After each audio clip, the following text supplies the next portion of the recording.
श्री भगवान की पवित्र कीर्ति का गान करते हुए चित्रकेतु स्तुति कर रहे हैं भाव भक्ति में भरकर। प्रभु की कृपा करुणा का जय घोष करते हुए चित्रकेतु ने कहा, हे प्रभु, जीव आप तक पहुंच सके इसलिए आपने ये विशुद्ध भागवत धर्म प्रकट किया है। अर्थात ये भागवत धर्म जो है, यदि सम्यक प्रकार से इसको धारण किया जाए तो ये भगवत चरणारविंद की सन्निधि प्राप्त कराने वाला है। कल यहीं पर हमने चर्चा को विराम दिया था। भागवत धर्म की महिमा भी चित्रकेतु ने कही और सकाम धर्म को त्याज्य भी बताया। क्यों? सकामता के मूल में क्या है?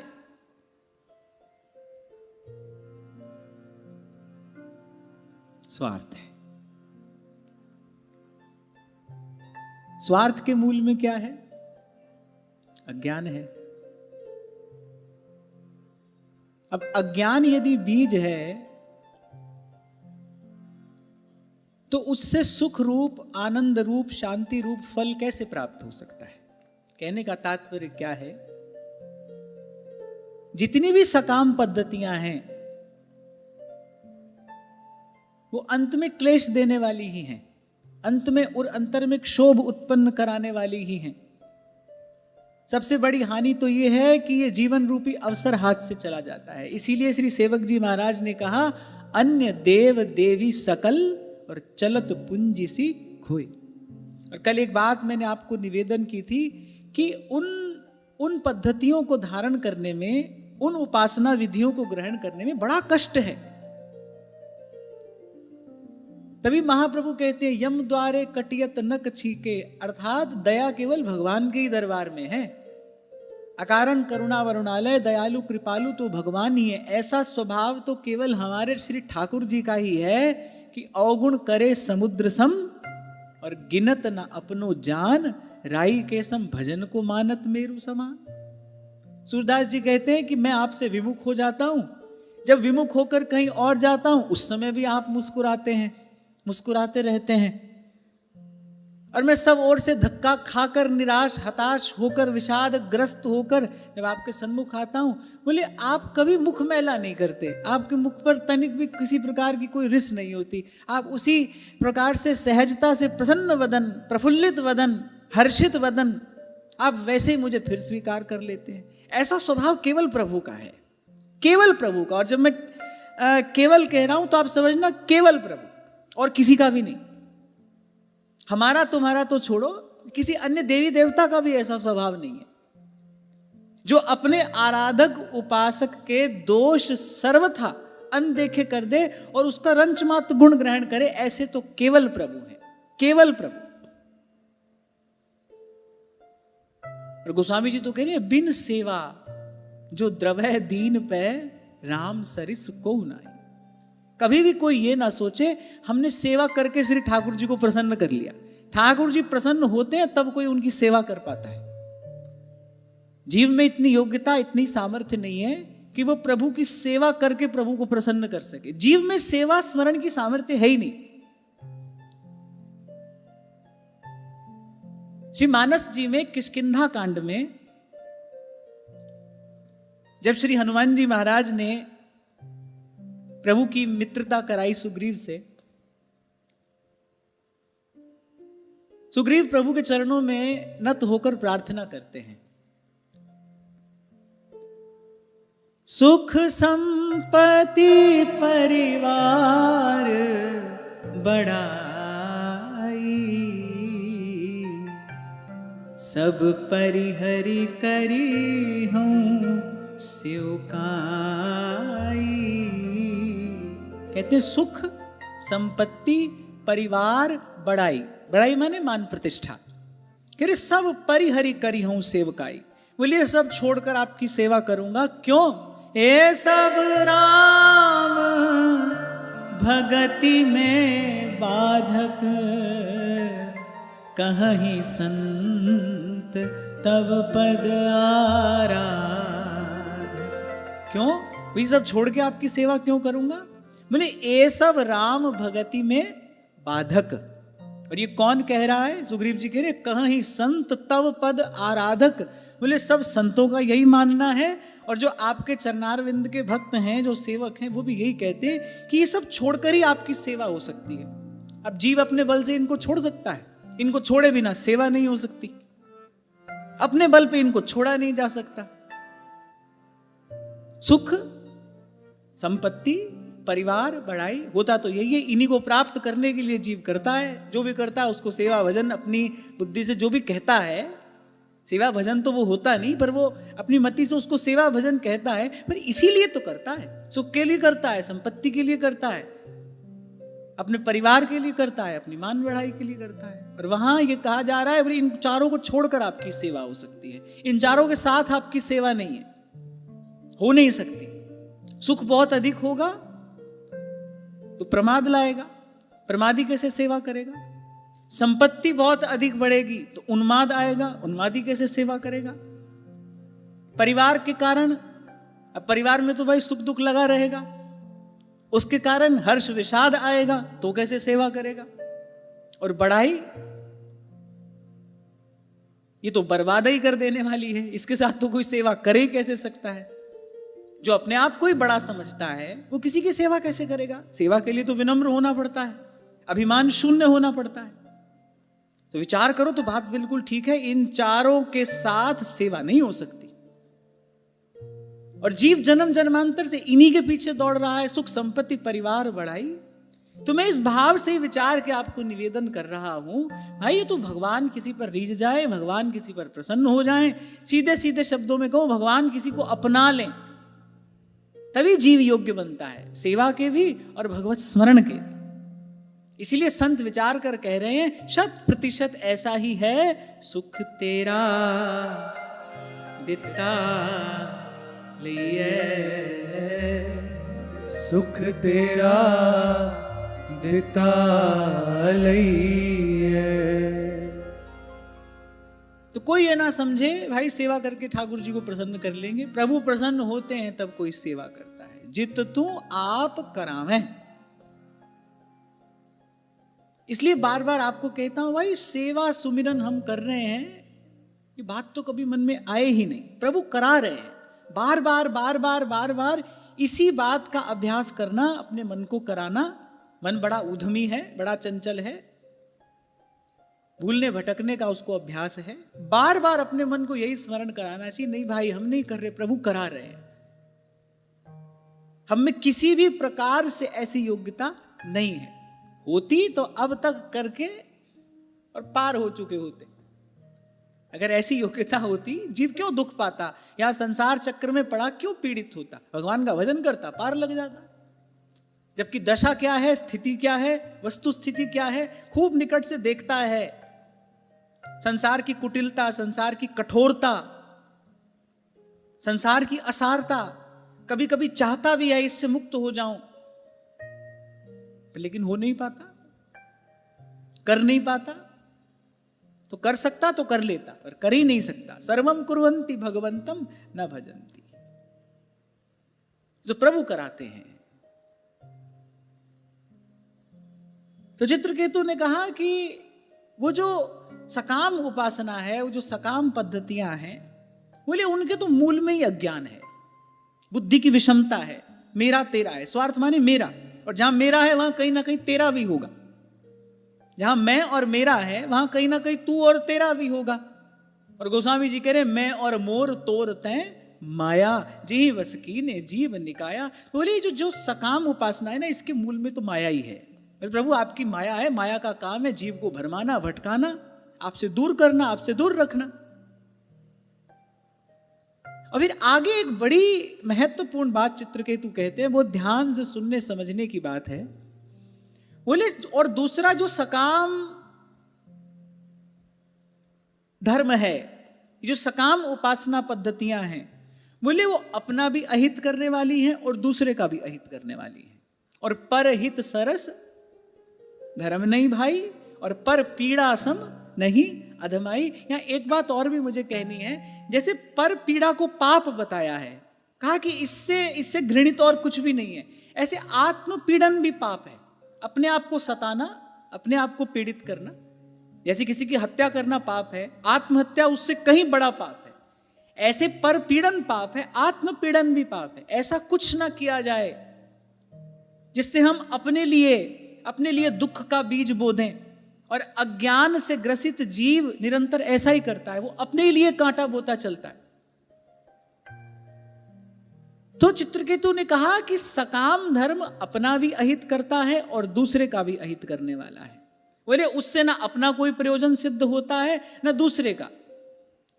व्यक्ति को लगता है ये कर लूंगा, ये पा लूंगा। आपको याद हो, मैंने गत सत्र में आपसे कहा था, वहां जाएंगे और मनोरथ मांग कर आएंगे, फिर वहां जाएंगे तो हमको ये मिल जाएगा, उधर दौड़ लगाएंगे तो ये मिल जाएगा। ये सब क्या है? ये माया श्री कृष्ण की मोयो सब संसार। संत की आंख से देखो, संत की आंख से देखो, संत के पास बैठकर देखो, संत क्या क्या दृश्य दिखा रहा है। संत आपको संसार के सत्य से परिचित करा रहा है।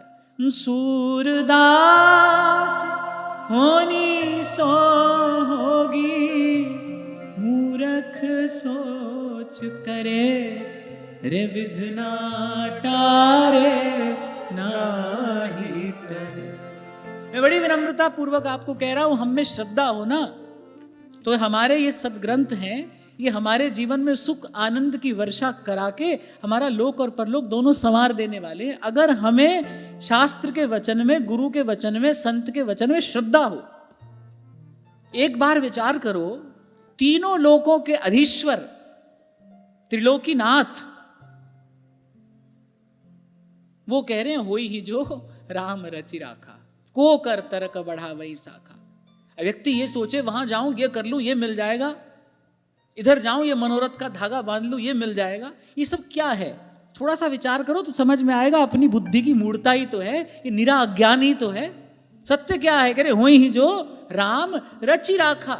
एक बार इन शब्दों को ध्यान से सुनो। महादेव कह रहे रचि राखा, भगवान ने पहले रच के रख दिया है।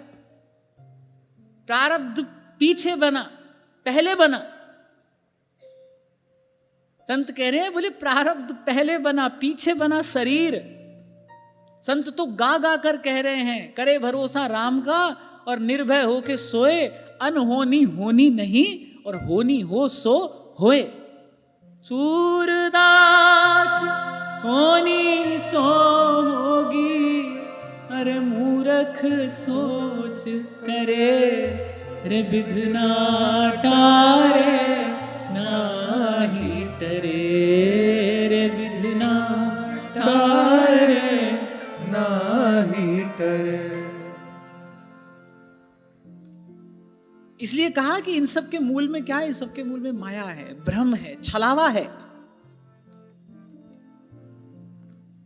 कहीं कहीं आप तीर्थों में जाकर देखो कैसे पेड़ बंद भरे रहते हैं। कोई कहते ना यहां धागा बांधने से मनोरथ पूरा होता है। भीड़ लगी है, कोई धागा बांधने आ रहा है, फिर कोई खोलने आ रहा है, यही लगा है। ये माया श्री कृष्ण की। तभी कहा मोयो सब संसार, सब इसी में भूले हैं। जीव को लगता है मैं करके पालूंगा।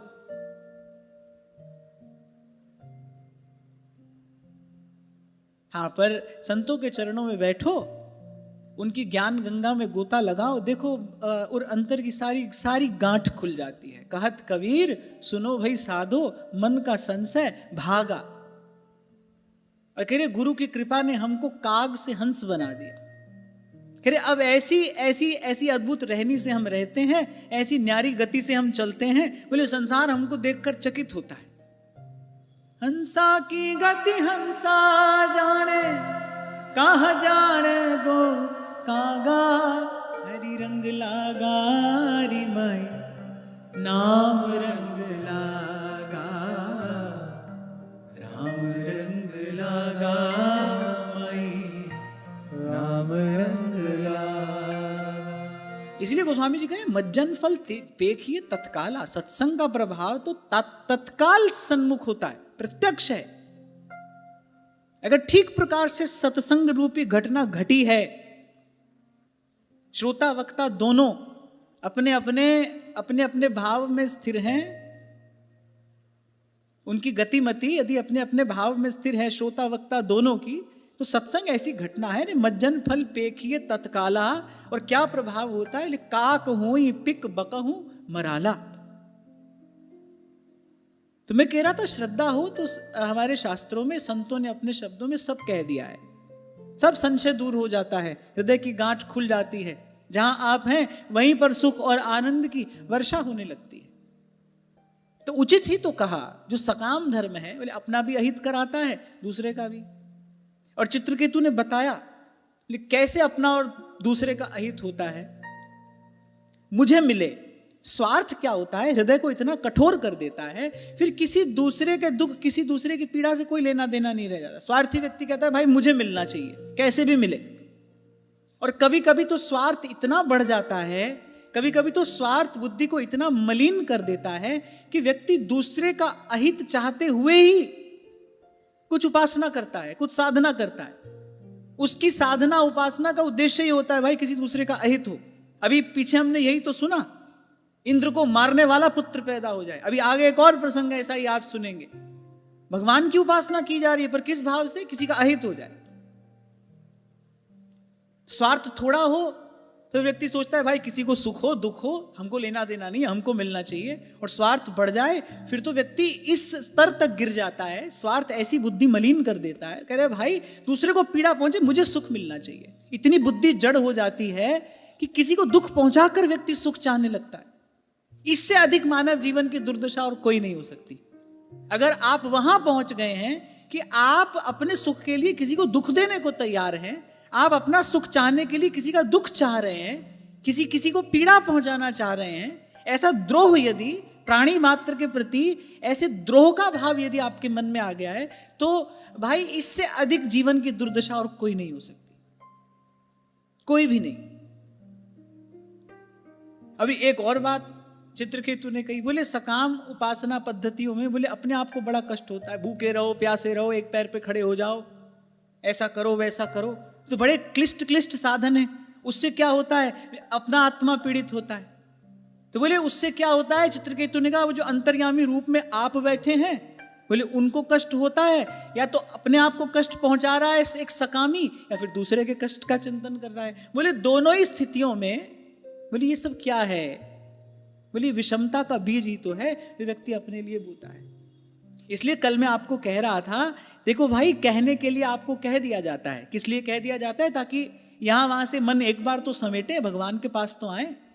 कह दिया जाता है कि भाई सकाम हो निष्काम हो, और कहा भी है, शास्त्र में भी कहा है, अकामः सर्व कामो वा मोक्ष काम उदारधीः तीव्रेण भक्ति योगेन यजेत पुरुषम परम। कि भाई सकामता भी है मन में तो भी कहीं यहां वहां मत भटको, ठाकुर जी से कहो प्रभु का ही भजन करो। पर मुझे ऐसा लगता है कि वस्तुतः जिस स्थिति को हम भजन कहते हैं ना, उसके मूल में तो निष्कामता ही है। तभी मेरे महाप्रभु जी कह रहे हैं सब सोहित निष्काम मति वृंदावन विश्राम। बोले ऐसे होके पहले यहां पर आकर बैठ जाओ, उसके बाद भजन करना।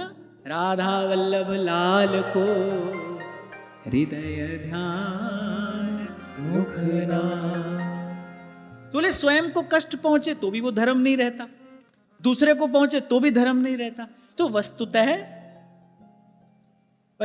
धर्म तो भागवत धर्म ही है। जब आपके सन्मुख हो प्रभु, श्री मंदिर में जब आपके सन्मुख हम बैठे, तब आपके पवित्र गुणों का श्रवण करें, आपके नाम का कीर्तन करें, आपका स्मरण करें, जो भी साधन हमारे पास है, जो भी सामग्री हमारे पास है, उसको आपके चरणों में निवेदन करके प्रसाद पाएं, सख्य वात्सल्य आदि भाव की डोर आपके चरणों से बांधें, और इस प्रकार भक्ति का साधन करते करते अपने आप को आपके ऊपर न्यौछावर कर दें। और जब संसार में व्यवहार में रहें, तब दया सर्वभूतेषु, प्राणी मात्र पर दया का भाव रखते हुए, संतुष्ट्या येन केनवा, जो प्राप्त है हमको आपकी कृपा से, उसी में संतुष्ट रहते हुए, सर्वेन्द्रियोपशांत्या च तुष्यत्याशु जनार्दन। इसलिए बार बार आपको कहा जाता है भाई दुख से बचना है, सुख पाना है, पर पहले सुख और दुख क्या है ये समझ लेना है। ठीक है, दुख से बचने का प्रयास करना ही चाहिए, पर दुख क्या है?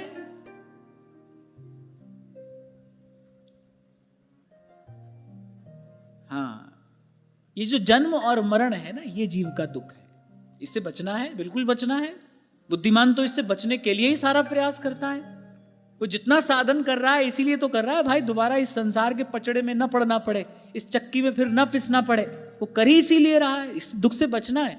लेकिन हम दुख क्या समझते हैं? हमको लगता है भाई धन नहीं है, ये बड़ा दुख है। शरीर अस्वस्थ है, ये बड़ा दुख है। संतान नहीं है, ये बड़ा दुख है। कोई हमारा सम्मान नहीं करता, ये बड़ा दुख है। ये नहीं मिला, ये बड़ा दुख है। वो नहीं मिला, ये बड़ा दुख है। अब हमारी दुख की व्याख्या यही है। हमारी आधी अधूरी समझ से हमने दुख का स्वरूप भी नहीं समझा, सुख का स्वरूप भी नहीं समझा। तो दुख से तो जरूर बचना है, उसीलिए मानव जीवन मिला है। अन्य योनियों में ये सुविधा नहीं है, वहां तो जो दुख है भोगना ही पड़ेगा। दुख से बचना है, पर दुख क्या है ये समझ लेना है। संस्कृति दुख है, ये जन्म मरण ये दुख है। तो चित्रकेतु ने कहा, प्रभु आपका नाम सुनने से कोई पावन पवित्र हो जाता है, मुझे तो आप कृपा करके दर्शन दे रहे हैं, और आपके दर्शन का फल, आपके दर्शन का प्रसाद यही है, जीव पाव निज सहज स्वरूपा। बोले आपका दर्शन हो गया, यन लब्धवा पुमांग तृप्तो भवति, मेरे तन मन प्राण शीतल हो गए, तृप्त हो गए, अब प्रभु कुछ और नहीं चाहिए। इसको कहते हैं विश्राम। ऐसे भी मैं कह रहा था ना, सुख क्या है, दुख क्या है, ऐसे विश्राम क्या है। पलंग पर लेटने को विश्राम नहीं कहते। पलंग पर लेटना विश्राम होता तो पलंग पर लेटने वाले को नींद की गोली की जरूरत क्यों पड़ती? अच्छा, और हमने तो यह भी देखा, जितना बढ़िया पलंग है उतना ही व्यक्ति बेचैन है। जितनी सुंदर व्यवस्था है ना, कल आपसे मैं कह रहा था ना, साधक जीवन का अनुभव आपसे कह रहा था मैं, हमने खूब ऐसा प्रयास किया जीवन में। मैं अपनी बात कह रहा हूं भाई, ऐसे कर लो फिर भजन करेंगे, वैसे कर लो फिर भजन करेंगे। कैसे भी करके भजन नहीं होता है भाई। सुख तेरा दिता अपना सुख छोड़ने से, सुख का साधन जुटाने से भजन नहीं होता है। अपना सुख किसी दूसरे के लिए छोड़ देने से जीवन में सत्व गुण की वृद्धि होती है। वो सत्व गुण की वृद्धि आपसे भजन कराती है। वो जो सात्विकता जीवन में बढ़ती है, वो जो पवित्रता जीवन में बढ़ती है, वो आपसे भजन कराती। सत्व गुण का परिणाम है शांति। तमोगुण का परिणाम क्या है? कलह, क्लेश, प्रमाद। उसका लक्षण क्या है? जड़ता। ऐसी बुद्धि जड़ हो जाएगी, आप कुछ भी समझाते रहो। जिसके भीतर तमोगुण बहुत बढ़ गया है, आप उसको कुछ भी समझाओ, उसकी बुद्धि ऐसी जड़ हो गई है, एक ऐसा पर्दा समझ लो पड़ गया है, उसको कुछ दिखाई नहीं पड़ रहा, उसको कुछ समझ ही नहीं आ रहा, उसके भीतर कुछ जा ही नहीं रहा। हमारी बात सुन के भी कभी कभी कोई कह देता है, बोले हमारे तो सब ऊपर से चला गया। तुम्हारा दोष नहीं है भाई, तमोगुण बहुत बड़ा हो तो सब ऊपर से ही जाता है। हरि आए बन दूत, दुर्योधन एक न मानी। भगवान सामने खड़े हैं, भगवान कह रहे भाई तू 5 गांव दे दे, इतना बड़ा विनाश होने से बच जाएगा, तू अपने परिवार के साथ सुखी रहेगा, तेरे माता पिता सुखी रहेंगे। और वो अपनी मूर्ख अपनी जिद पर अड़ा है, अपने हठ पर अड़ा है, उसको कुछ समझ में ही नहीं आ रहा है। क्या है? घोर तमोगुण है, बढ़ा हुआ तमोगुण है, कुछ नहीं समझ में आएगा। ऐसे कह देते हैं कोई समझ में सुनने में आ जाता है, बोले साहब बात ऊपर से चली गई, जाएगी ऊपर से ही जाएगी, भीतर जाएगी नहीं। क्योंकि इस सूक्ष्म तत्व को श्रवण करने के लिए, उसका चिंतन मनन करने के लिए, उसका निधिध्यासन करने के लिए सत्व गुण चाहिए, सात्विक पवित्र जीवन चाहिए, जीवन में सदाचार चाहिए। तभी मैं इतना बल देता हूं इस बात पर कि आपका जीवन पवित्र होना चाहिए। पूजा, उपासना, भजन, सेवा कम हो अधिक हो जो हो, पर आपका जीवन पवित्र हो। आपके आहार में, आपके व्यवहार में, आपके विचार में एक पवित्रता रहनी चाहिए। कभी भजन हुआ तो ऐसे ही मन से होगा। यदि कभी भजन हुआ ना तो वह ऐसे ही मन से होगा।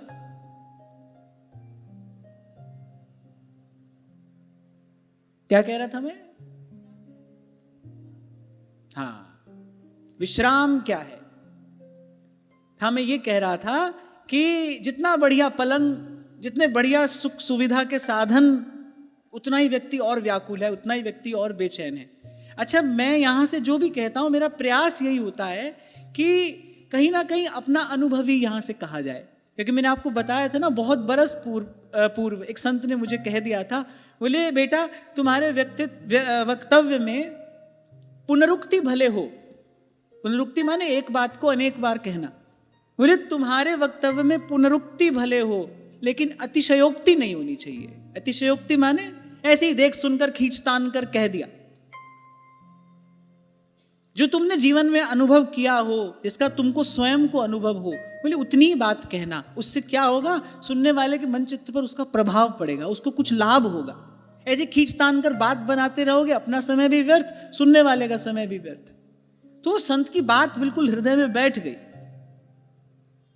तो मैंने अपने जीवन में इसको अनुभव किया। बहुत अधिक आप सुख सुविधा का साधन जुटाएंगे, उससे तो बल्कि शरीर प्रमादी होता है, उससे तो बल्कि जीवन में रजोगुण तमोगुण बढ़ता है। इसीलिए हमारे यहां तप शब्द, इस पर बहुत बल दिया गया है। कायिक तप, वाचिक तप, मानसिक तप। ब्रह्मा जी को तप करने से ही समझ में आया मुझे क्या करना है। जो पहला शब्द ब्रह्मा जी के कान में पड़ा, श्रीमद् भागवत के आरंभ में हमने श्रवण किया, जो गुरु मंत्र ब्रह्मा जी को मिला, वो क्या मिला? तप। तप से क्या होता है? तप से जो दोष हैं, जो दुर्गुण हैं, वो नष्ट होते हैं, उनका शमन होता है, सत्वगुण की वृद्धि होती है। जैसी सत्वगुण की वृद्धि होगी तो वो जो सूक्ष्म बात है वो आपकी समझ में आने लगेगी। आपके शब्दों में कहें तो जो आपकी रिसेप्टिविटी है वो डेवलप होती है। इस बात को सुनने समझने की, ग्रहण करने की जो क्षमता है वो विकसित होती है सात्विक पवित्र जीवन से। क्या ये आपने अपने जीवन में अनुभव नहीं किया कि कितनी बार सुनते रहे, समझ में भी आता रहा पर कर नहीं पाए? कितनी बार आपने जीवन में अनुभव किया होगा, आपने सुना, आपने समझा भी, आपने ये विचार भी किया कि अब हम करेंगे, पर आप नहीं कर पाए। कभी सोचा क्यों नहीं कर पाए? आप सुन रहे हैं, आप समझ रहे हैं, आप करना चाहते हैं, पर आप कर पा नहीं रहे। कभी आपने सोचा ऐसा क्यों होता है? इसलिए होता है क्योंकि करने के लिए सत्वगुण का प्राबल्य चाहिए, प्रबल सत्वगुण चाहिए। और ये विज्ञान है, ये समझने की बात है। मैं पाप पुण्य की बात नहीं कर रहा। जब आहार की भी बात आती है ना, तो अब भाई हमारे पुराणों में सब तरीके की बात मिलती है। मैं यहां पर अपनी बात कहूंगा तो दूसरा कोई और बात लेकर आ जाएगा। अगर मैं उसको पाप पुण्य से जोड़ूंगा तो सब तरीके की बात हमारे पुराणों में मिलती है। बात यह है, प्रत्येक आहार को ग्रहण करने का अपना एक परिणाम है। कोई वस्तु आप ग्रहण करोगे तमोगुण बढ़ेगा, कोई ग्रहण करोगे रजोगुण बढ़ेगा, कोई ग्रहण करोगे सत्वगुण बढ़ेगा। अब यदि भगवान का भजन करना है तो भाई सत्वगुण चाहिए, फिर सत्वगुण को बढ़ाने वाला आहार ही लेना चाहिए ना। किसी दूसरे की निंदा नहीं कर रहे हम, किसी का खंडन नहीं कर रहे। तो भी कुछ सीधी सी बात है, इसको समझना चाहिए भाई। अगर मुझे इस रास्ते जाना है, इस रास्ते जाना है तो भाई यहीं चलो। फिर कभी वहां और कभी वहां पैर रखने से क्या होगा? फिर तो आप अपने लक्ष्य की तरफ बढ़ नहीं पाओगे। और ये बात तो विज्ञान भी स्वीकार करता है कि प्रत्येक वस्तु का अपना एक गुण है। इस संसार में जो भी कुछ है वो त्रिगुण से ही तो बना है, 3 गुणों से ही तो बना है। हमारे शरीर से लेकर ये सारी प्रकृति जो है त्रिगुणात्मिका प्रकृति तो है। प्रत्येक फल, प्रत्येक शाक, प्रत्येक पत्ता, उसका अपना एक गुण है, उसका अपना एक गुण है, उसका अपना कुछ परिणाम है। तो इस बात को समझकर एक साधक को अपना जीवन निर्माण करना चाहिए। तो चित्रकेतु ने कहा, प्रभु आपके दर्शन से विश्राम मिल गया। और विश्राम अर्थात जाको कछु न चाहिए। अब बताओ कभी विश्राम किया है?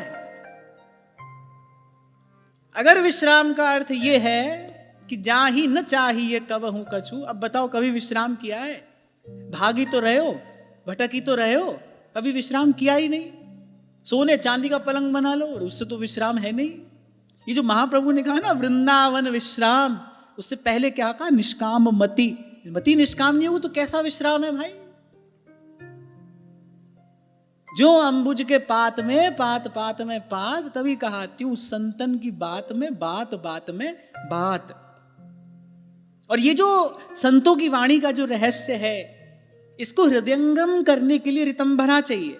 रितंभरा तत्र प्रज्ञा, भगवान पतंजलि योग सूत्र में कहते हैं, अत्यंत परिष्कृत बुद्धि,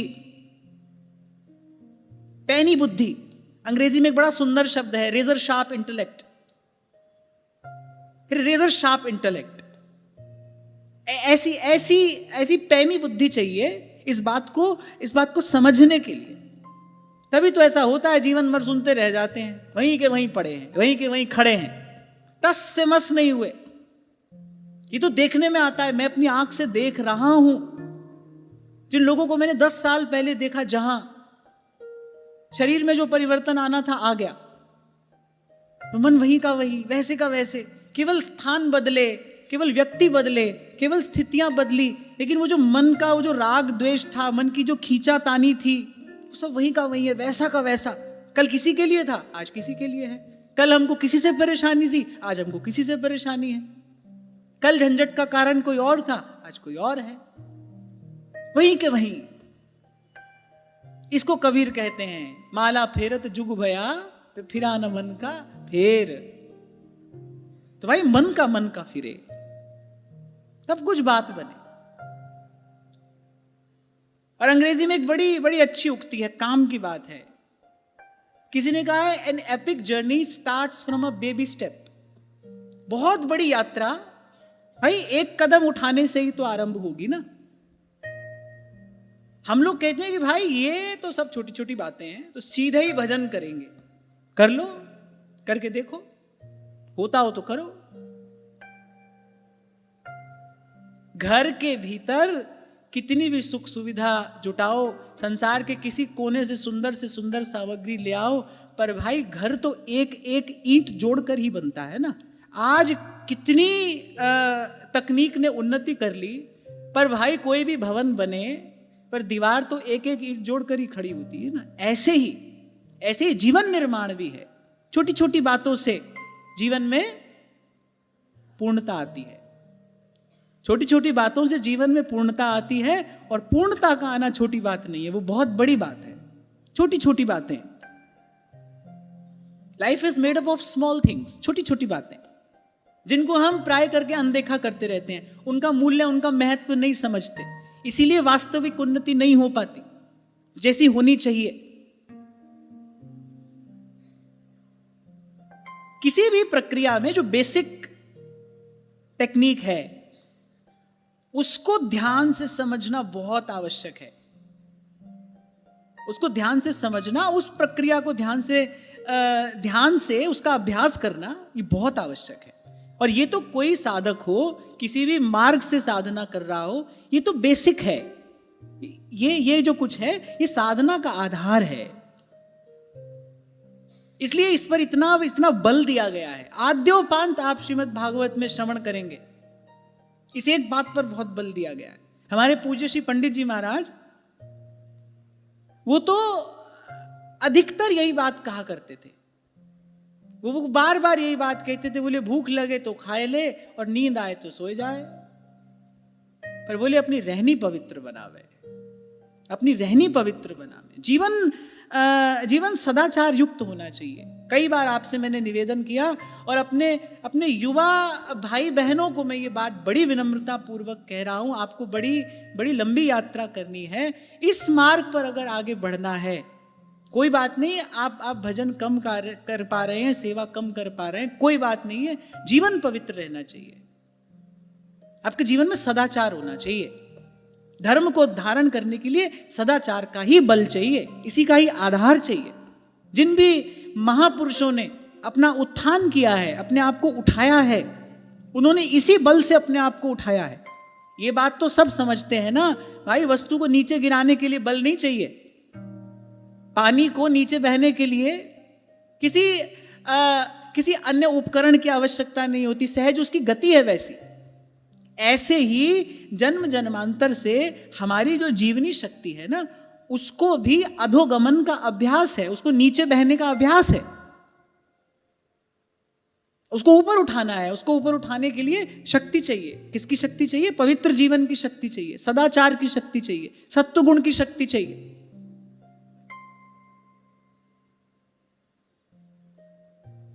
और कल हम इस बात पर चर्चा कर रहे थे, व्यर्थ का देखना, व्यर्थ का बोलना, व्यर्थ का सुनना, व्यर्थ का विचार करना, इससे क्या होता है? शक्ति का अपव्यय होता है।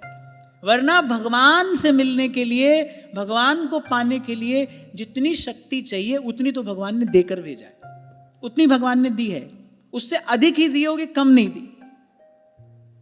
कोई नहीं कह सकता है कि मैं भगवान को नहीं पा सकता हूं। नहीं, अगर आप मनुष्य हो और फिर भारत भूमि पर जन्मे हो, फिर सत्संग में आकर बैठे हो, पा ही सकते हो।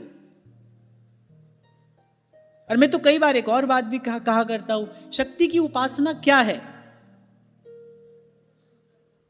शक्ति का दुरुपयोग ना करिए, क्योंकि आप नई शक्ति नहीं बना सकते। Energy can neither be created nor destroyed. आप नई शक्ति का निर्माण नहीं कर सकते। जो भगवान ने दी है ना, उसी को बचाइए, उसी का सदुपयोग करिए। यही शक्ति की उपासना है, यही शक्ति की साधना है।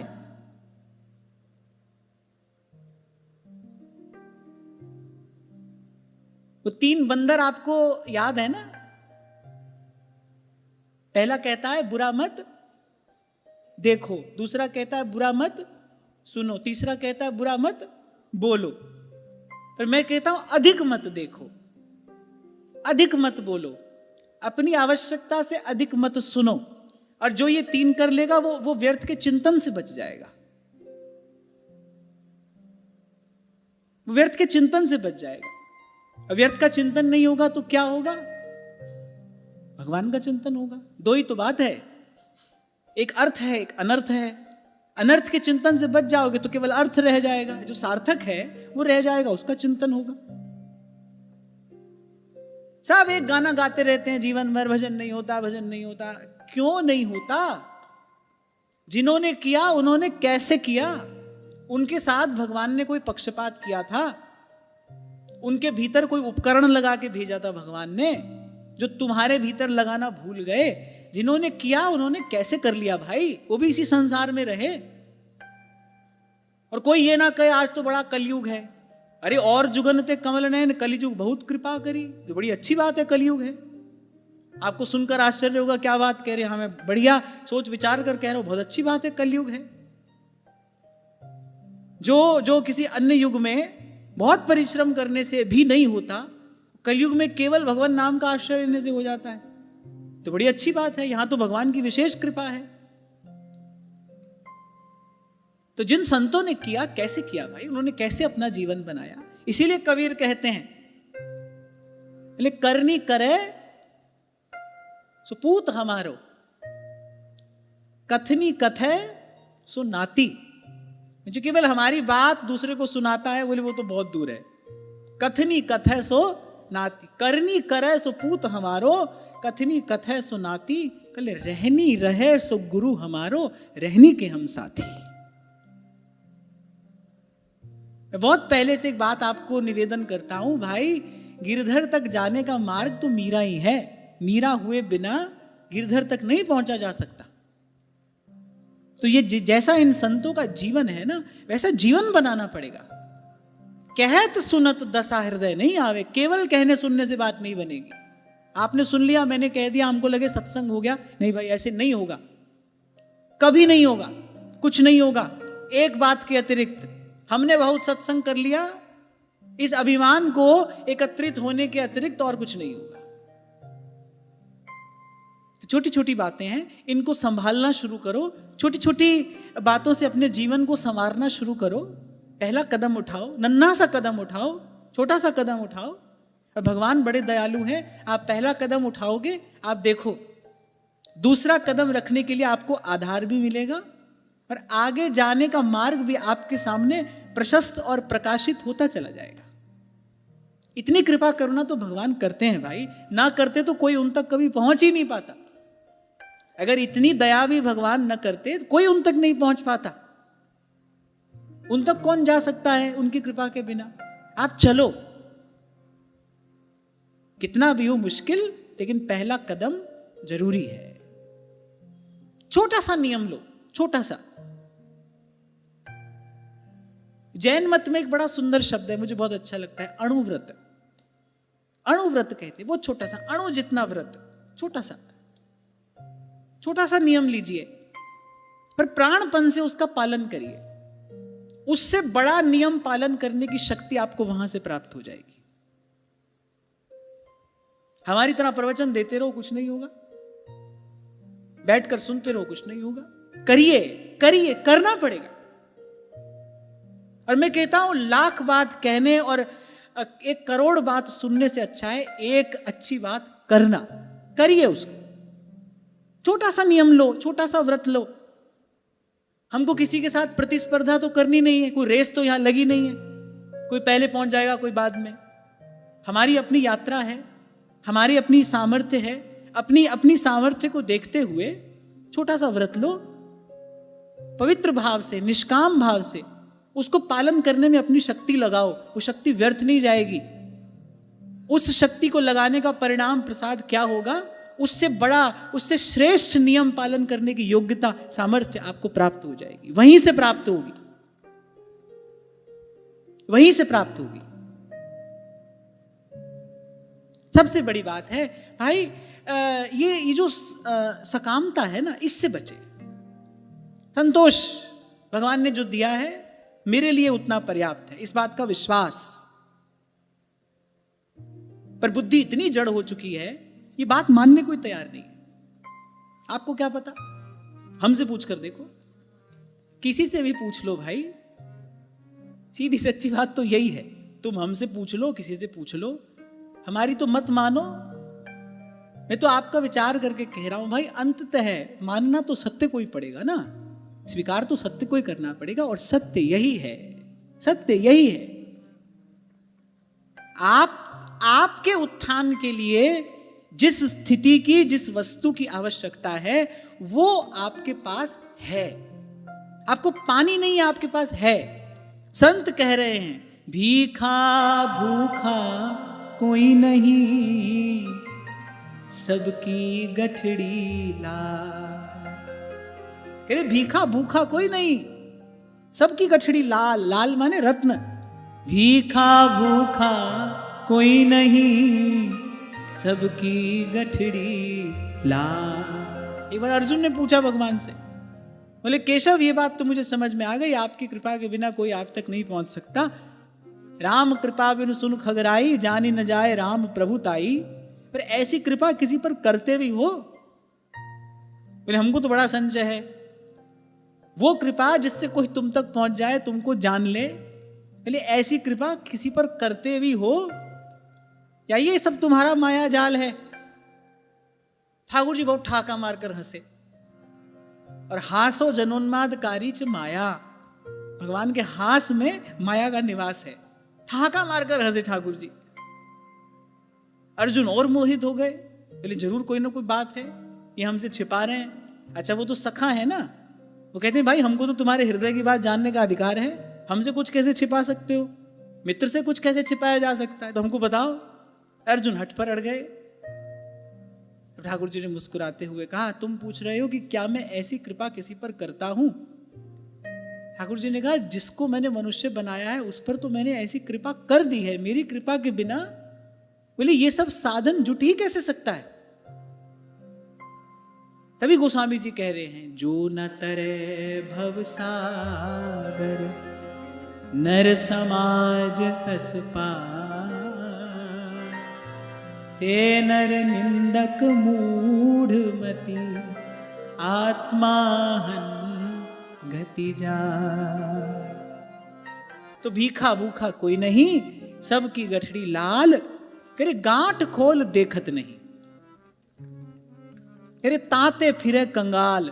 करे इसीलिए कंगाल की भांति दर दर भटकता है, क्योंकि जो ठाकुर जी ने गांठ में बांध कर भेजा है उसको नहीं देखता। क्या बांध कर भेजा है ठाकुर जी ने? नरतन भव बारिधि कहूं बेरो। क्या गांठ में बांध कर भेजा है ठाकुर जी ने? इस जीवात्मा की गांठ में क्या बांध कर दिया है प्रभु ने? सबसे पहले नरतन। ये क्या है? मनुष्य का शरीर क्या है? किसी जड़ बुद्धि से पूछो, कहेगा भोग भोगने का साधन है। खाओ पियो सो नाचो गाओ, मौज करो मजा करो, इसीलिए तो मनुष्य का शरीर मिला है। पर भगवान की बात सुनो, भगवान क्या कह रहे हैं। नर तन क्या है, कह रहे भव बारिधि कहूं बेरो, बोले इस भव सिंधु से पार जाने के लिए जहाज है। मनुष्य का शरीर क्या है, बोले भव सिंधु से पार जाने के लिए जहाज है। जब भी कभी दर्पण के सामने खड़े हो तो अपने शरीर को देखकर यही विचार करना चाहिए, ये शरीर जो है बोले प्रभु ने कृपा करके ये भव सिंधु से पार जाने के लिए जहाज दिया है। नर तन भव बारिधि कहूं बेरो। हम समझते हैं शरीर किस लिए मिला, अच्छा लगने के लिए मिला है।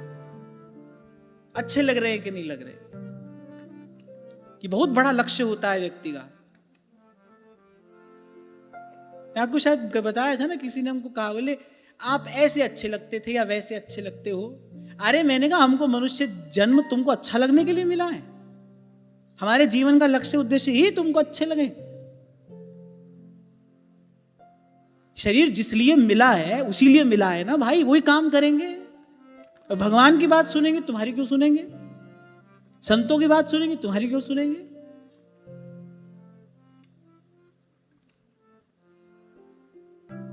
तो नर तन गाकर सुनाओ। नर तन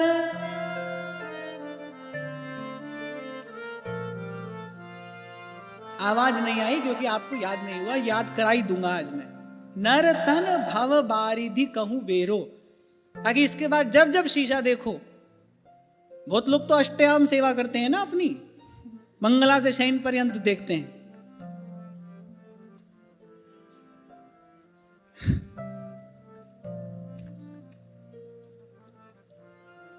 आपकी ये प्रसन्नता बता रही है कि इन शब्दों में आपको किसी परम सत्य का अनुभव हो रहा है। अपनी अष्टयाम सेवा करता है व्यक्ति, मंगला से शयन पर्यंत, सुबह उठने से रात को सोने तक अपनी चिंता है, इसी शरीर की चिंता है। क्या खाएं, क्या पहने, कैसे सोएं, कैसे जगें, बस यही। आज तो भाई स्वास्थ्य रक्षा के नाम पर भी केवल देहाध्यास बढ़ता चला जा रहा है। सैकड़ों चीजें आज बाजार में उपलब्ध हैं। आपके शरीर को ये चाहिए, आपके शरीर को ये चाहिए। शरीर को कुछ नहीं चाहिए, आप अपनी शक्ति का अपव्यय रोकिए, शरीर स्वस्थ है। भगवान ने 100 साल तक बढ़िया चले ये मशीन, ऐसी व्यवस्था करके भेजा था। प्रारब्ध वशात कोई दुख आए तो बात दूसरी है, वो अपना प्रारब्ध है। और भगवान ने शरीर के भीतर भी ऐसी व्यवस्था की है। नियमित, संयमित और सात्विक जीवनचर्या यदि आपकी है तो शरीर में कोई रोग, कोई कष्ट हो भी जाए तो शरीर स्वयं समाधान करना भी जानता है। Your body is that wise. शरीर अपना समाधान करना भी जानता है। रोग का शमन करने की शक्ति भी शरीर में है। शरीर के पुनरुत्थान की शक्ति भी शरीर के ही भीतर है।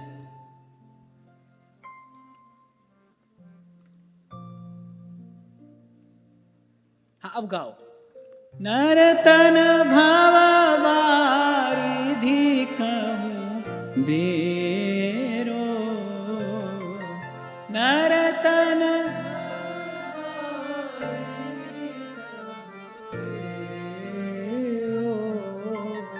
ये आज बहुत बढ़िया काम हो गया। अब जब जब देखोगे शीशा, यही बात याद आएगी, आनी चाहिए। ये शरीर क्या है, भगवान क्या कह रहे हैं। मत देखो कौन क्या कह रहा है, आप अच्छे लग रहे हो, बुरे लग रहे हो। ये सब बात केवल मन बुद्धि का विकार है। कहने वाले का मन भी विकृत होता है, सुनने वाले का मन भी विकृत होता है। इसका परिणाम और कुछ भी नहीं है, केवल विकार की वृद्धि है। ये बात कहेगा ही वही जो शरीर को भोग दृष्टि से देखता है, जिसकी दृष्टि, जिसका विचार अपवित्र है। ये सब बात वही कहता है। और मैं तो एक और बात भी देखता हूं, सोचता हूं, क्योंकि हमारे पास सोचने के अलावा कोई काम नहीं है ना। हमारा जन्म ही सोचने के लिए हुआ है। चिंतन चलता रहता है, मंथन चलता रहता है। मैं तो कभी कभी ये भी सोचता हूं, मान लो 4 लोगों ने आपको कहा कि आप बहुत अच्छे लग रहे हैं। अब उन्होंने आपको पिंजरे में डाल दिया। अब तुम्हारी जिम्मेदारी है अच्छा लगना, अब लगो। अब जीवन भर यही जिम्मेदारी निभाओ। अब तुमको अच्छा लगना पड़ेगा, अब तुम कम अच्छा नहीं लग सकते। अरे कुएं में जाए ये सब। तभी मैंने कहा हमारा जन्म तुमको अच्छा लगने के लिए हुआ है, अच्छा करने के लिए हुआ है। ये जन्म अच्छा करने के लिए हुआ है।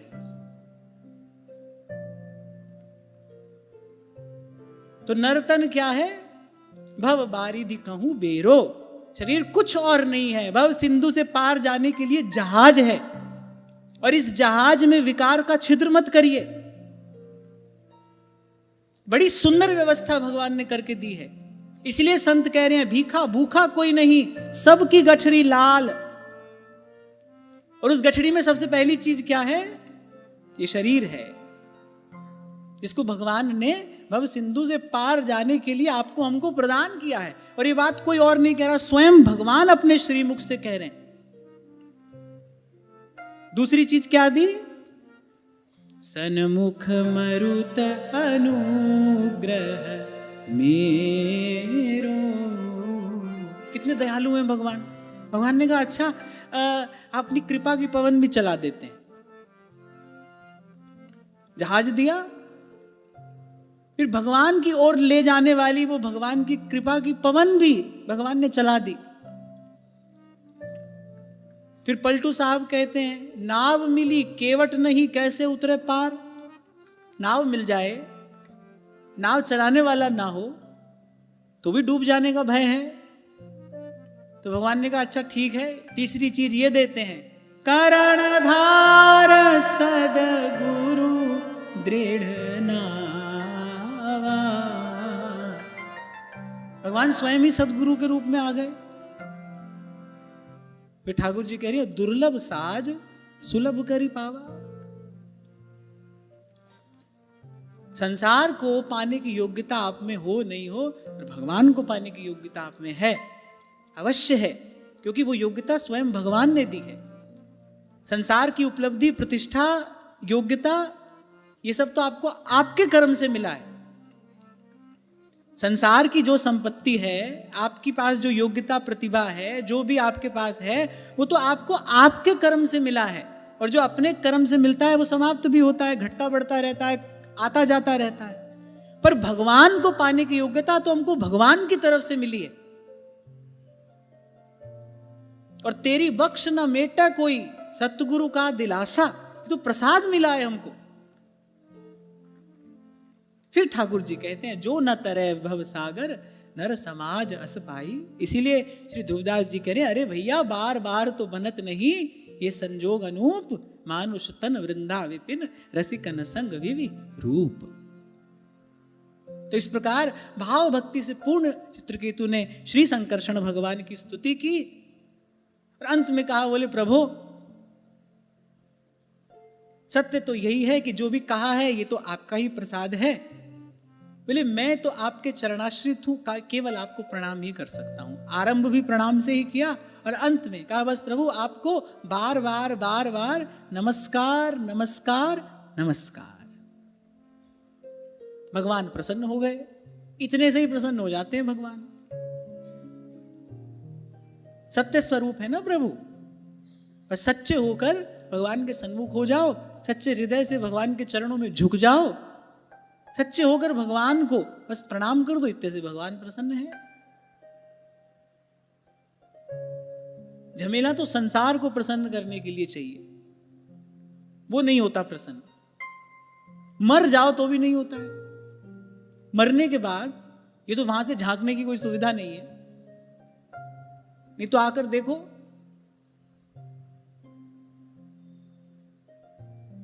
संसार प्रसन्न नहीं होता, भगवान तो इतने से प्रसन्न होते हैं। कृष्ण जिनका नाम है, वृंदावन जिनका धाम है, ऐसे श्री भगवान को बारंबार प्रणाम है, बारंबार प्रणाम है। चित्रकेतु ने श्री चरणों में प्रणाम किया।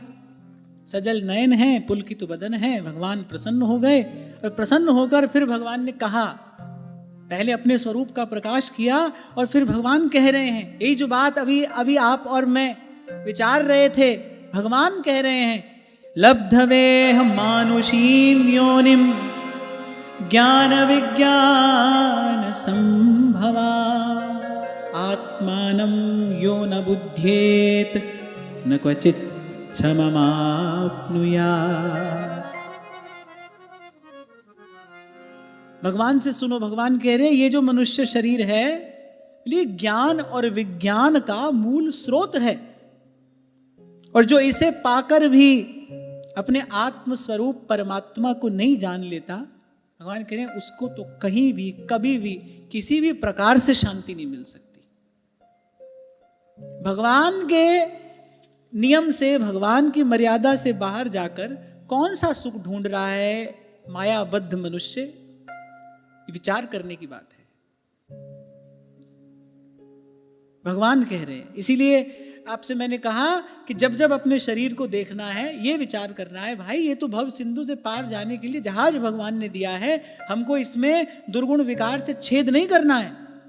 छिद्र हो तो बड़े से बड़ा जहाज डूब जाता है, जहाज में छिद्र हो जाए तो बड़े से बड़ा जहाज भी डूब जाता है, इसमें छिद्र नहीं होने देना है। जिस काम के लिए ये शरीर मिला है, इस शरीर से वो काम करिए। आप देखो तन भी स्वस्थ, मन भी प्रसन्न। कुछ दिन पहले आपको मैंने कहा था ना, आपको श्री ठाकुर जी का अमनिया लाने के लिए किसी ने कुछ राशि दी कि जाओ अमनिया ले आओ। अब आपने जाकर उसको अपने भोग विलास पर खर्च कर दिया। ठाकुर जी की वो अमनिया की राशि आपने अपने भोग विलास पर खर्च की, इससे बड़ा पाप क्या होगा? कितना बड़ा पाप है ये। और पाप से क्या होता है? व्याधि, जरा, दुख, दैन्य, शोक।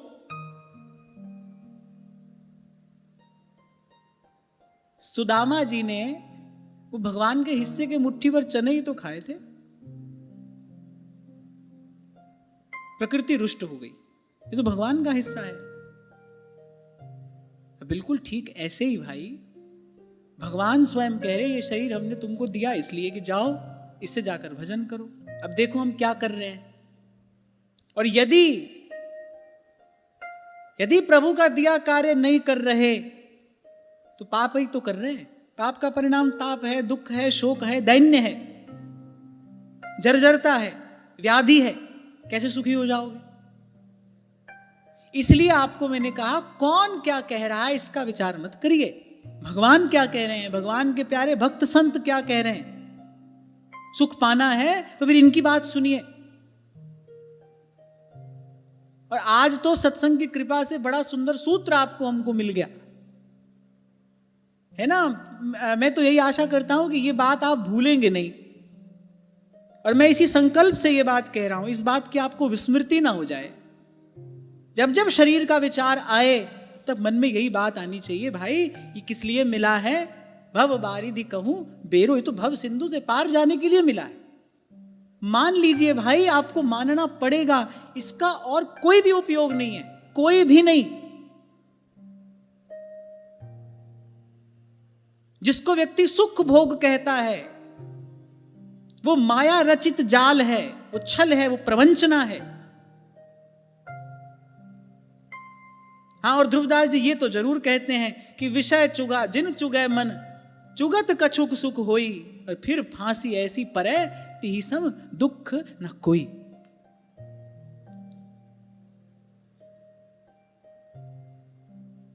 इसलिए मैंने कहा कि एक ही लक्ष्य है इसका, एक ही उपयोग है, इसकी एक ही सार्थकता है। इसके अतिरिक्त हम जो कर रहे हैं वो हमारा प्रमाद है, वो हमारी अज्ञानता है, वो दुख का मूल है, वो क्लेश का कारण है। वो सब कारण आपको अपने जीवन से हटाने पड़ेंगे, उन कारणों का निवारण आपको करना पड़ेगा।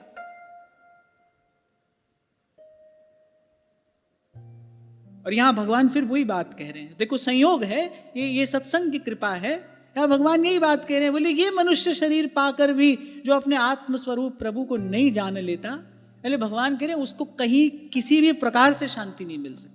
वो अशांत ही रहेगा, उद्विग्न ही रहेगा। भगवान की इच्छा से विपरीत जाने वाला कैसे सुखी रह सकता है? और भगवान की इच्छा में इच्छा मिला दो, लेको अभी सुखी हो। भगवान की इच्छा में इच्छा मिला दो, आप अभी सुखी हो, यहीं सुखी हो। जहां ले चलोगे वही मैं चलूंगा, जहां नाथ रख दोगे जैसे नाथ रख दोगे मैं वैसे रहूंगा, जहां ले चलोगे वही मैं चलूं। एक बालक ने मुझसे प्रश्न किया, उसने कहा कि ये जो बात कही गई है कि तू कर्म कर, तू फल की इच्छा मत कर, फल की चिंता मत कर। बोले फल की इच्छा किए बिना कर्म में प्रवृत्ति कैसे हुआ जा सकता है? फल की इच्छा ही तो कर्म में प्रवृत्त कराती है। पहले फल की इच्छा होती है, तभी तो व्यक्ति उस प्रकार के कर्म में लगता है।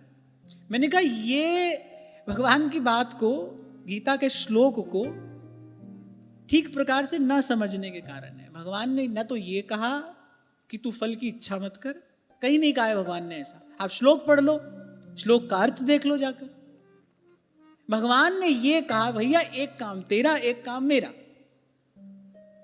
भगवान ने कहा कर्मण्येवाधिकारस्ते मा फलेषु कदाचन, यही श्लोक है ना। कहां लिखा है इसमें? अब आजकल क्या है ना, ये जो व्हाट्सएप पर यूनिवर्सिटी चलती है, ये जो गुरुकुल चलता है, कृष्ण ने ये कहा, कृष्ण ने गीता में ये कहा, पूरी गीता ढूंढ लो कहीं नहीं कहा है कृष्ण ने ऐसा। ऐ अपनी मनमानी बात लिख दी, ऊपर लिख दिया श्री कृष्ण ने कहा है, अमुक ने कहा है। अरे कहां कहा है भाई, ये तो बताओ। भगवान ने कहा कर्मण्येवाधिकारस्ते। भगवान ने कहा भाई एक काम तेरा है, फल की चिंता मत कर, वो मैं कर लूंगा। भगवान ने कहा क्योंकि जितनी शक्ति तू फल की चिंता करने में लगाएगा उतनी शक्ति से तू अपना काम कर। हम अपना काम ठीक से कर पाए तो भगवान ने ऐसी व्यवस्था की है। अच्छा बड़े दयालु हैं, भगवान कह रहे भाई आधा काम तुम कर लो तुम्हारा आधा काम मैं कर लेता हूं। तो भगवान की कितनी बड़ी कृपा करुणा है, भगवान की कितनी कृपा है। भगवान कह रहे तुम अपना काम कर लो, ये आधा काम मैं करता हूं। अच्छा दूसरी बात, जो काम भगवान करेंगे आप सोचो उसमें कोई दोष हो सकता है, उसमें कोई कमी रह सकती है? प्रत्येक व्यक्ति अपनी योग्यता से अपना कार्य करता है ना। भगवान जो कार्य करेंगे उसमें कोई दोष कोई कमी रह सकती है? रह ही नहीं सकती। तुम कहो आप हमारी व्यवस्था करो, देखो भगवान कैसी व्यवस्था करते हैं। एक बुद्धिमान व्यक्ति जो व्यवस्था करने में निपुण हो, कुशल हो, उसको कहा जाए भाई अमुक अतिथि आ रहा है तुम उसकी व्यवस्था करो, वो देखो छोटी से बड़ी कैसी सुंदर व्यवस्था करेगा। ऐसी जब भगवान व्यवस्था करते हैं किसी की तो आप चकित हो जाओगे। आपका मन बुद्धि जिसकी कल्पना नहीं कर सकता, ऐसी सुंदर व्यवस्था भगवान कर देते। आप करने तो दो उनको, आप अपनी व्यवस्था भगवान को करने तो दो।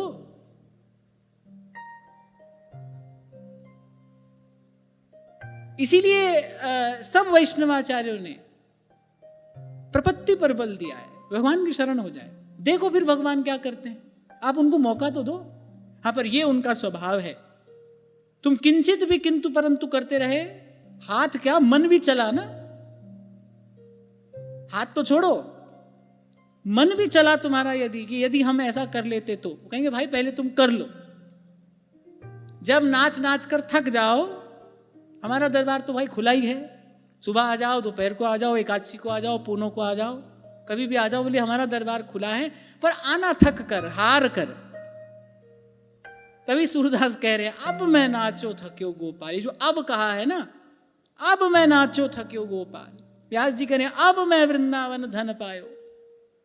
भाई हमने बहुत नाच कूद कर ली, अब हम थक गए हैं, अब प्रभु डोरी हाथ तुम्हारे, अब आप जो कराओ वो हम करेंगे।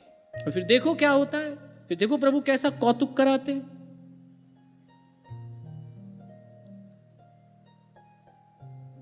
और इसी को कहते हैं विचार पूर्वक रहना, इसी को कहते हैं सजग होकर रहना।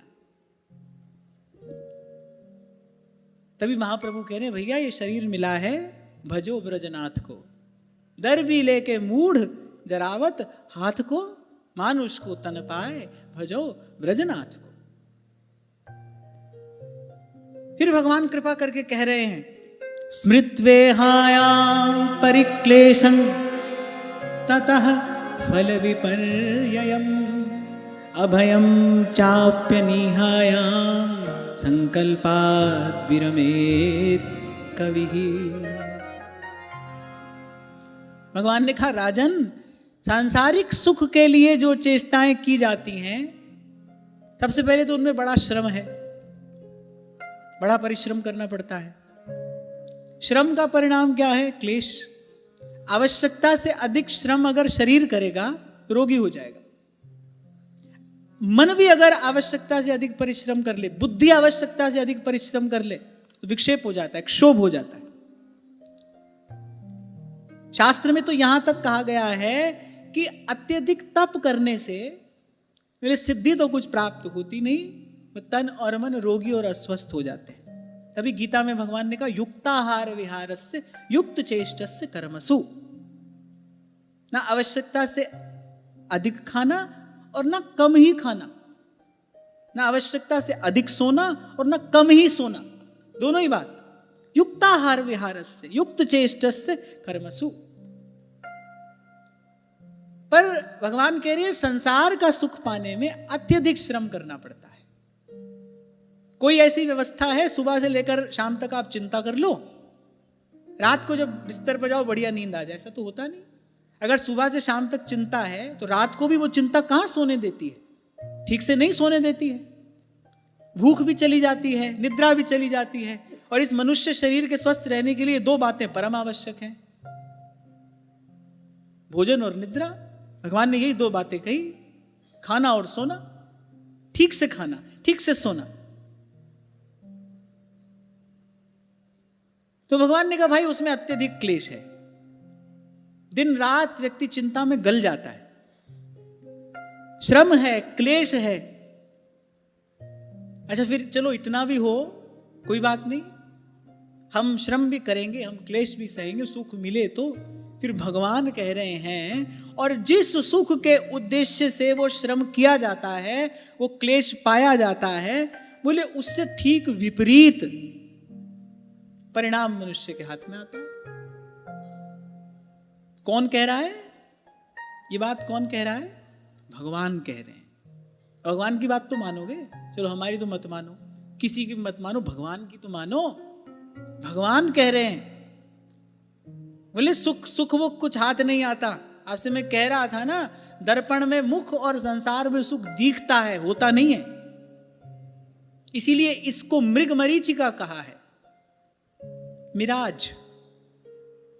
इसलिए इसे मृग मरीचिका कहा जाता है। दिख रहा है पर है नहीं। व्याकरण के हिसाब से माया का अर्थ ही यही है। मां प्रतिषेध पूर्वक माने मां जो नहीं है, या माने है। जो नहीं है वही है लग रहा है, यही माया है। जो है सो दीसत नहीं, जो दीसत सो ना ही। माया माने जो नहीं है वो है, जो नहीं है वो है। यही भगवान की माया है। सुख दिखाई पड़ता है भाई। इसीलिए आज आरंभ में मैंने कहा बिल्कुल दुख से बचना है। दुख से बचने के लिए यह जीवन मिला है, पर दुख क्या है यह समझना है, सुख प्राप्त करना है। सुख क्या है पहले संतों से, शास्त्रों से यह समझ लेना है। सुख क्या है? क्या है विश्राम? आज ये नया सूत्र, ये नया अर्थ हमारे हाथ आया सत्संग की कृपा से। विश्राम माने बढ़िया पलंग पे पड़ जाना, ये विश्राम है? नहीं। जब आपको कुछ नहीं चाहिए वो है विश्राम की स्थिति। जब मन की दौड़ समाप्त हो जाए, संकल्प विकल्प समाप्त हो जाए, ये है विश्राम। इसी को महाप्रभु ने कहा वृंदावन विश्राम। और इसी विश्राम की स्थिति में पहुंचने के बाद भजन आरंभ होता है। राधा वल्लभ लाल को हृदय ध्यान मुखना। उससे पहले तो भाई व्यक्ति अपने मन के संकल्पों विकल्पों का ही भजन कर रहा होता है ना। भगवान का भजन कहां हो रहा होता है? भगवान का भजन भी कर रहा है तो संकल्प विकल्प की पूर्ति के लिए कर रहा है। तो वस्तुतः भजन भगवान का हो रहा है कि अपने संकल्प विकल्प का हो रहा है, अपनी इच्छा का हो रहा है? विश्राम में पहुंचने के बाद ही भजन होता है। अरे साधारण भी देखो, भजन में बैठने के लिए आसन लगाते हो कि नहीं? अपने आसन पर बैठते हो कि नहीं? माने शरीर एक आसन में आता है, एक सुखासन में आता है, फिर ही तो आप अपनी जो दैनिक क्रिया है वो आरंभ करते हो, ऐसे ही ये उर अंतर प्रभु का भजन करे, उससे पहले इसको विश्राम मिले। और विश्राम क्या है? जब कुछ नहीं चाहिए, वो है विश्राम की स्थिति। जब मति निष्काम हो जाए, वो है विश्राम। और महाप्रभु ने एक प्रकार से ये भी कह दिया कि ये निष्काम मति कैसे प्राप्त होती है। सब सोहित निष्काम क्रम बताया है महाप्रभु जी ने। एक एक सोपान है ये, एक सीढ़ी से दूसरी सीढ़ी, दूसरी से तीसरी, ऐसी एक एक सीढ़ी बनाई है महाप्रभु जी ने। ये 4 महावाक्य हैं।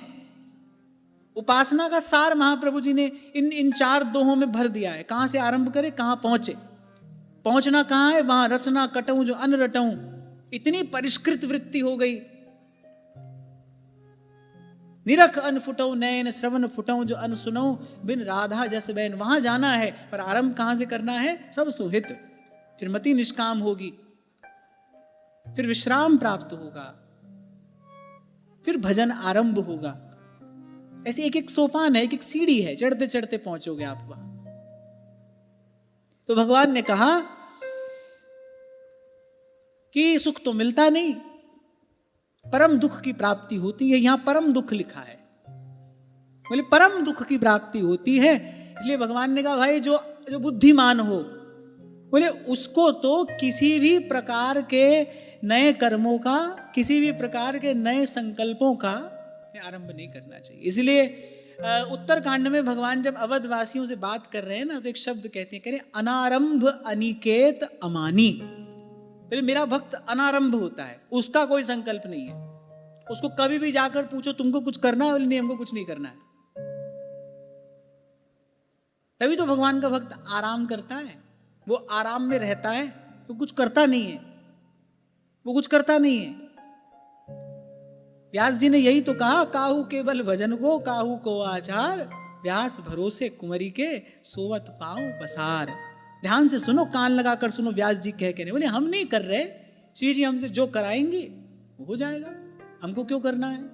अनारंभ, कोई नया संकल्प ना करे।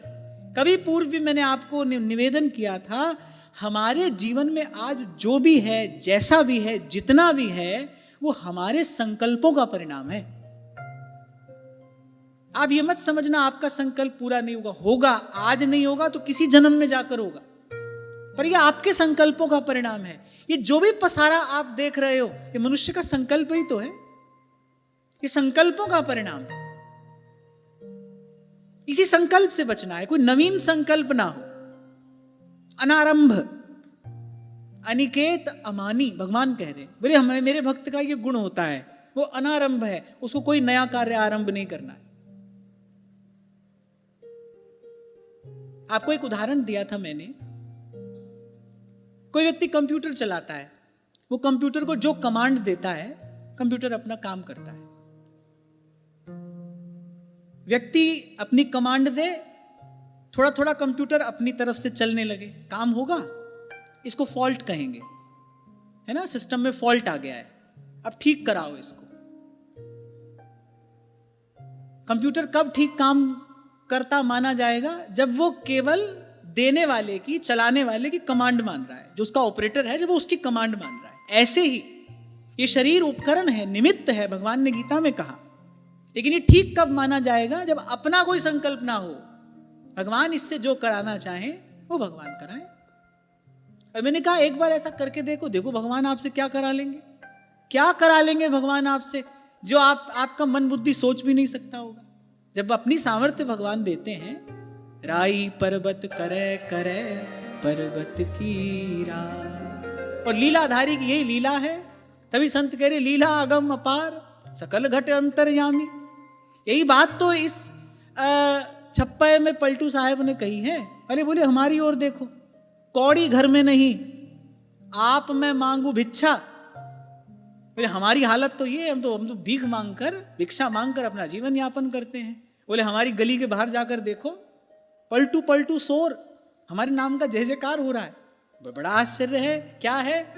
लीलागम अपार सकल घट अंतर्जामी, खाए खिलाए आप दे हमको बदनामी, मुँह से भया न होएगा, साहिब करता मोर, देत लेत है आप भी, पलटू पलटू सो। अदना के सिर छत्र, पैज की करे बढ़ाई, राई पर्वत करे, करे पर्वत की राई। तो भगवान ने कहा भाई सुखी रहना है तो कोई नया संकल्प ना करे, नया संकल्प करेगा बोले बोले फिर तो इस दुख के चक्र में उसको फंसना ही पड़ेगा। और सीधे सरल शब्दों में हम तो भाई प्रभु आपके आश्रित हैं, आपके सहारे हैं, आपके हैं, आपके सहारे हैं, आपकी जो इच्छा हो आप कराइए। और सच्चे मन से, सच्चे हृदय से ऐसा भाव जीवन में धारण करे, कोई निषिद्ध कर्म हो ही नहीं सकता, हो ही नहीं सकता, किसी भी प्रकार से नहीं हो सकता। किसी साधु संत के पास भी कोई श्रद्धालु चला जाए और ये कहे कि प्रभु मैं आपकी शरण में हूं, आप मुझे सन्मार्ग दिखाइए, सच्चा साधु हुआ तो भाई भरसक प्रयास करेगा उसका कल्याण करने का, उसको सन्मार्ग पे चलाने का। हम सर्वतो भावेन भगवद आश्रित हो जाएं, हमसे गलत काम कैसे हो जाएगा? नहीं होगा। आप विश्वास करो, भगवद आश्रित जीव से कोई भी निषिद्ध कर्म नहीं होता, न तन से होता है न मन से होता है। यहां पर शरणागति सच्ची हो, पूरी हो, उसमें अधूरापन ना हो। सुखाय दुख मोक्षाय कुर्वाते दंपती क्रियाः, ततो निवृत्तिर प्राप्तिर दुःखस्य च सुखस्य च। भगवान ने कहा जगत के जितने स्त्री पुरुष हैं इसीलिए कर्म करते हैं, सुख मिले, दुख से पिंड छूटे। पर बोले वो जो करते हैं बोले ना तो दुख ही दूर होता है और ना ही कभी सुख की प्राप्ति होती है। फिर भगवान ने कहा जो अपने आप को बहुत बुद्धिमान मानकर कर्म के पचड़े में पड़ा हुआ है, भगवान ने कहा उसको तो भाई यही विपरीत फल मिलेगा।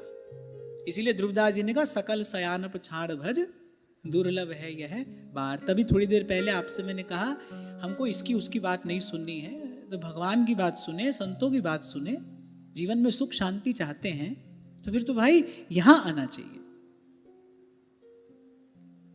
अंत में भगवान ने एक बड़ी पते की बात कही, एतावानेव मनुजैर योग नैपुण बुद्धिभिः स्वार्थः सर्वात्मना ज्ञेयो यत्परात्मैकदर्शनम्। भगवान ने कहा इस लोक में देखे परलोक के सुने हुए, सुना ही तो है स्वर्ग, कि देखा है किसी ने? देखा है? नहीं। इच्छा है देखने की? बिल्कुल भी नहीं है ना। वही भगवान समझा रहे हैं, बोले यहां देखे और वहां के सुने हुए। अच्छा देखो ये बड़े आश्चर्य की बात है, भगवान की बात आए तो व्यक्ति प्रमाण मांगता है। स्वर्ग देखा है किसी ने? लगा रहता है भीतर ही भीतर, ये करेंगे वहां पहुंचेंगे। देखा है? नहीं देखा है।